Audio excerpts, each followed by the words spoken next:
This week in Battlefield, there's been a whole new round of leaks, arguably some of the best leaks we've seen so far in terms of the quality of the video and what they've actually shown off in Game 2. We've learned a few little tidbits from those leaks as well, and there's also been a round of layoffs within EA and its studios that could end up affecting Battlefield in the lead up to launch. If you guys are new around here and you want a weekly recap of all the news this week in Battlefield, then be sure to hit that subscribe button and turn on those notifications. But with that being said, let's get stuck into another episode of This Week in Battlefield.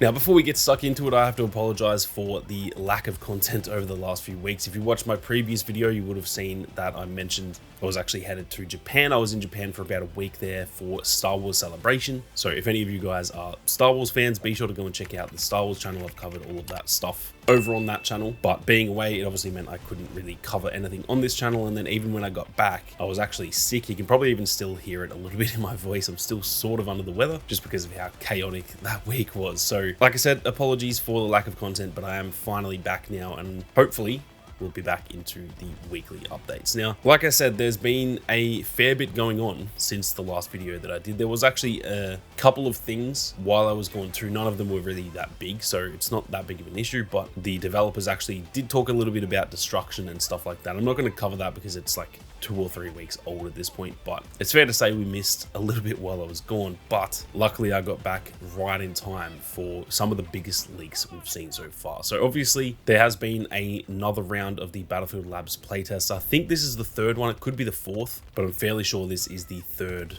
official playtest that we've seen. And this one once again was on a whole new map, this one being called Capstone, and it's fair to say it looks pretty damn interesting. Now, I'm not too sure where Capstone is set. I haven't looked too far into the actual UI elements and stuff in all of these leaks. I've mostly just seen some of the gameplay, and it's worth noting as well, I always kind of have to say this in these videos, I'm obviously not going to be showing the leaks in this video. I don't want this channel being taken down, so unfortunately I can't really show it here, but honestly, if you just search Battlefield Labs leaks, it will show up. It's all over the internet. It's still all over Reddit and Twitter, so be sure to go and check it out. Now, this map looks very different from what we've seen so far. Obviously, the 2 maps we have seen, the first one being, I believe it's called Abbasid. It's that Egyptian map. That's the one that we've seen most of the stuff on, both officially and then also through the leaks. There was also then another playtest that was on the Gibraltar map. I'm not too sure the name of it, but both of those maps were seemingly very urban. I don't know if there's going to be more open areas on the outsides of the map or whatever, but it seemed like the majority of those maps were very much close quarters and very urban. But this map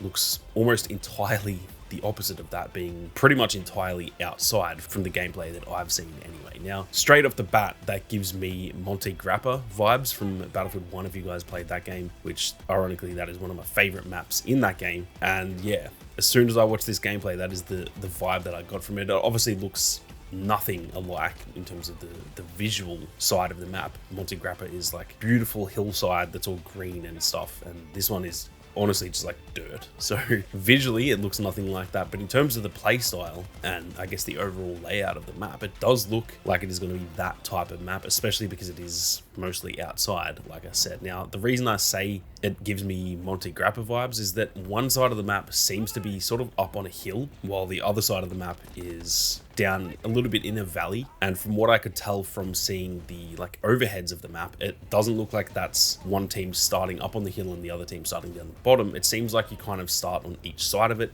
similar to what it is in Monte Grappa, where both teams kind of start on either side of that hill, and the hill is almost in the middle, but up to the side of the map, if that makes sense. Now, visually, it doesn't look that great in terms of, it's not a pretty looking map, but it does give off a really good vibe in my opinion. It looks really immersive, very gritty, and it does look like a real war when you compare it to the 2042 maps that are all nice and pristine and clean. And so yeah, overall, very sort of pleased with what I've seen of that gameplay so far in terms of the map, and in terms of the actual gameplay, it looks pretty much the same as what we've seen on the other maps, which has all looked really good so far. Now, the first thing I wanted to mention is that people seem to be really pleased with these leaks. It almost seems like every time we get a new round of leaks, people are getting more and more excited, which honestly sounds kind of obvious, but if you guys have been around the Battlefield community for some time now, you'll know that that is actually pretty rare. I feel like most people are very skeptical and kind of untrusting of EA and DICE, which is more than fair enough. I'm kind of in the same boat because obviously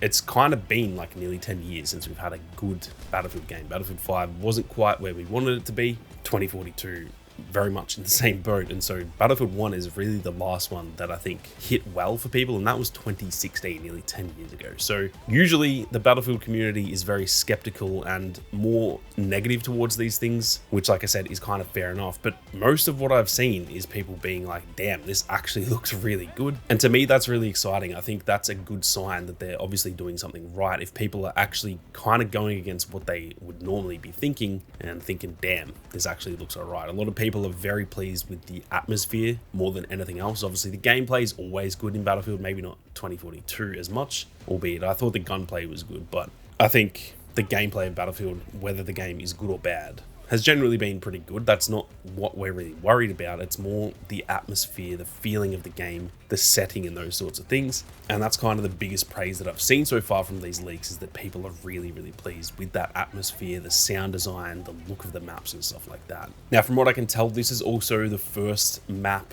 in these labs playtests that we've seen that actually has jets as well, and I believe there were choppers too. In fact, I'd guarantee there are choppers if there are jets available. So that is a whole new element that they're starting to test as well. Obviously, there's already been vehicles, but now there are air vehicles that they're adding into these labs playtests, which is definitely very crucial. They 100% need to start getting some feedback on the aerial vehicles to kind of get them all balanced and stuff. That can be something that really can ruin a Battlefield game, in my opinion. If the vehicles are too powerful, it really ruins it for like the majority of the play base. And so it's good to see they are finally testing those jets and choppers, because yeah, the more feedback they get on those, the better. One other little tidbit that we learned is that it seems dog tags are back as well. So when you knife someone, you'll steal their dog tags like how it was in the old games, which I love. That is something that Battlefield always did, and it was a pretty unique take. I've never really seen too many other games do that sort of thing. And yeah, we've seen a few animations where someone will stab an enemy and it will grab the dog tags like it did in, say, the Battlefield 4 days. So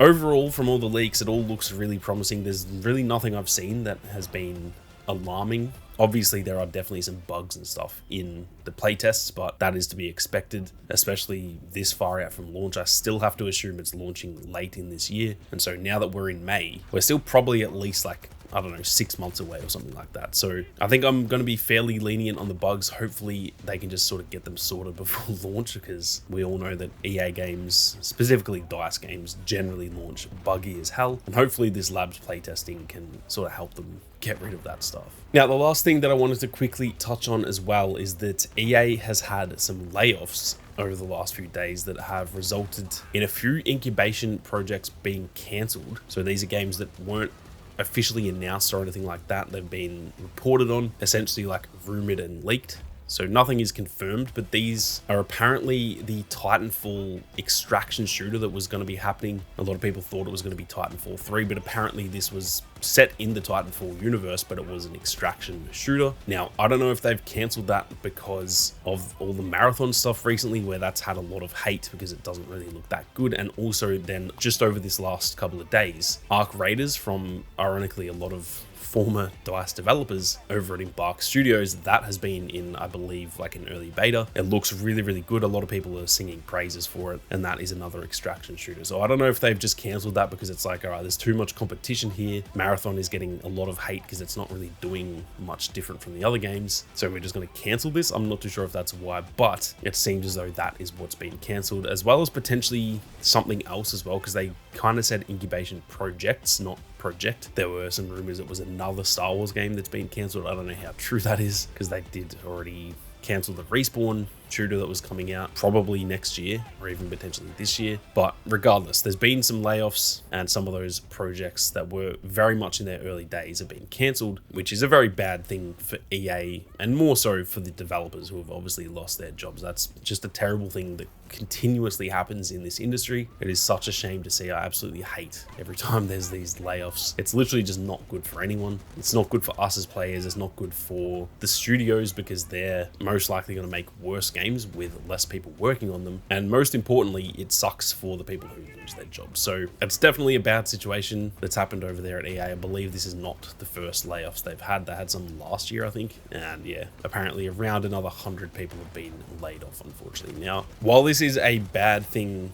overall, there has been talk of some of the developers who kept their jobs but on those projects that have now been cancelled. Those developers have seemingly been moved to the other projects within EA, so Battlefield and Apex, potentially even Jedi 3. And so even though it's overall a bad thing, like I said, this could potentially be okay for Battlefield, as it might mean there's actually more developers coming to work on Battlefield. And in a way, it almost shows that they are really kind of like doubling down on Battlefield. They're going to cancel a Titanfall extraction shooter, which could do really well. People have been screaming for Titanfall 3, and I think any Titanfall project would do pretty well. But the fact they've cancelled that to, again, go all in on Battlefield and Apex and Jedi, that is potentially a good sign for the franchise. So even though there's some bad news there, and it is overall definitely bad news, there is, I guess, a silver lining there that one, Battlefield might get some more developers on it, and two, hopefully that shows they have a lot of confidence in Battlefield, that they're kind of going all in on it. But that is it for another episode of This Week in Battlefield, guys. If there's anything I missed, be sure to leave a comment down below,